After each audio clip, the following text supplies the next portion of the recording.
همیشه تا حرف از اختراع میشه ما یاد نوآوری و چیزای خوب میافتیم، اما یه سری اختراع هستن که وقتی الان بهشون نگاه میکنیم میبینیم چقدر مسخره بودن. یعنی با خودمون فکر میکنیم خدایا تو ذهن اونی که همچین اختراعی کرده چی بوده.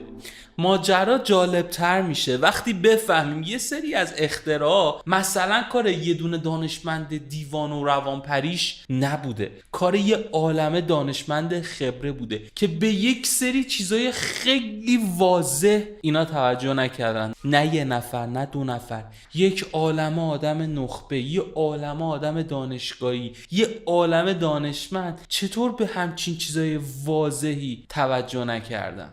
شاید یه ذره پیچیده شده باشه، اما اگه داستان این اختراع رو تعریف کنم شما هم با من هم نظر میشین. اولیش از همه باحال‌تره. تصور کن یه وسیله نقلیه اختراع بشه که پرواز کنه اما مصرف سوختش خیلی خیلی کمتر از هواپیما باشه. کشتی هوایی هلیومی فقط همین ویژگی مثبت رو داشت، ولی یه عالمه خطرات عجیب و غریب داشت که سازنده‌هاش بهش توجه نکرده بودن. این وسیله نقلیه باحال همزمان یه بمب متحرک هم بود، چرا که گاز هلیوم به شدت اشتعال‌زاست. متاسفانه سال 1937 مسافرای یک کشتی هوایی هنگام فرود دچار حادثه شدند و 36 مسافر کشتی هوایی تبدیل به خاکستر شدند. اختراع مزخرف بعدی برای شرکت اپل. شاید با خودتون بگین که بابا از استیو جابز که بعیده، اما ماجرا رو گوش کنید. اپل نیوتن یه چیزی شبیه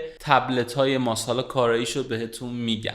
اپل سرمست از فروش کامپیوتراش میگه بیا چیکار کنیم، بیا کاغذ خودکار رو حذف کنیم. واسه همین میان اپل نیوتن رو به بازار عرضه میکنن، اما به شدت محصولش خالی بود. تشخیصش درست کار نمیکرد، یعنی شما نمیتونستی درست باش بنویسی، کلماتو متوجه نمیشد و هزار تا ایراد دیگه هم داشت. اما نکته جالبش اینجاست که استیو جابز هیچ نقشی تو تولید این محصول نداشته، چرا که اصلا اون موقع تو اپل کار نمیکرده. سال 1985 هیئت مدیره اپل استیو جابز رو که مؤسس اپل بوده از این کمپانی میندازه بیرون و زمانی که این محصول به بازار عرضه میشه استیو جابز اصلا توی اپل کار نمیکرده. وقتی سال 1997 مسئولین اپل با کلی خواهش و تمنا استیو جابز رو برمیگردونن سر کارش، جالبه که اولین کاری که میکنه اینه که این محصول از خط تولید بیرون میاره. میریم واسه اختراع مزخرف سوم. دوستای خوبم، ماشین پرنده فقط واسه فیلم‌های علمی تخیلی نیست. تو دهه 1940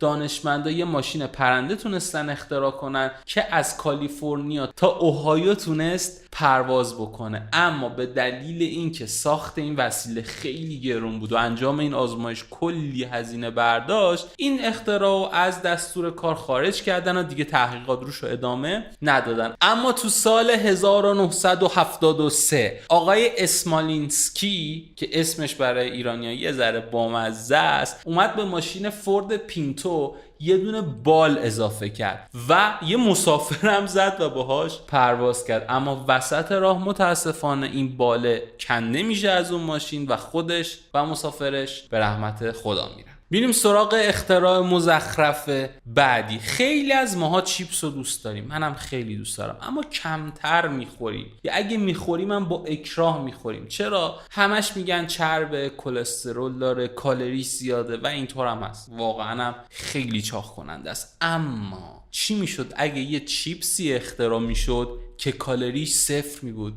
قبول داری دنیا گلستون میشد. جالبه بدونید که این اختراع انجام شد. شرکت معروف لیز، حتما چیپساشو این ور اون ور دیدی، تبلیغاتش هم دیدین، یه چیپس اختراع کرد به اسم واو WOW و ادعاش همی بود که این چیپس نه چربی داره نه کلسترول، اما یه ماده‌ای توش داشت که 100 رحمت به چربی و کلسترول، ماده اولسترا دانشمندا روی چند تا موش آزمایش انجام دادن، به یه سریاشون اولسترا دادن، دیدن که اونایی که این ماده وارد بدنشون شده تمایلشون بعدن به غذاهای چرب خیلی بیشتر میشه و باعث میشه که چربی خیلی بیشتری توی بدنشون ذخیره کنن. همچنین که ماده اولسترا باعث میشه که بدن ویتامینای ضروریشو نتونه دریافت بکنن. عجیب اینه که اولسترا توی اروپا و کانادا مصرفش ممنوعه، اما آمریکا اینو ممنوع اعلام نکرده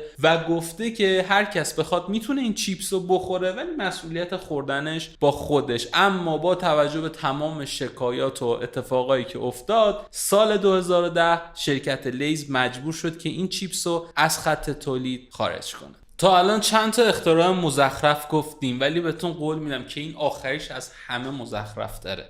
چتر کفش. یه بابای دیوانه‌ای همچین چیزی رو اختراع میکنه. واسه چی؟ واسه اینکه کفشای گرون قیمت بارون نخورن. حالا تو کشورهای اروپایی که خیلی بیشتر از اینجا بارون میاد. ایدهش هم همین بود دیگه، آب نیاد نخوره به این کفش خیس نشه. اما حواسش نبود که وقتی بارون میاد، وقتی طوفان میاد، بارون فقط مستقیم نمیباره، از بغل هم آب میپاشه رو کفش. اما این داشتمون حواسش نبود که صنعت مد برای این نیستش که توجه افراد به شما اینجوری جلب بشه. وقتی شما یه کفشی پات کنی که یه چتر روشه باعث تمسخر میشه. این اختراع هم مثل اختراعی دیگه خیلی زود نسخش پیچیده شد.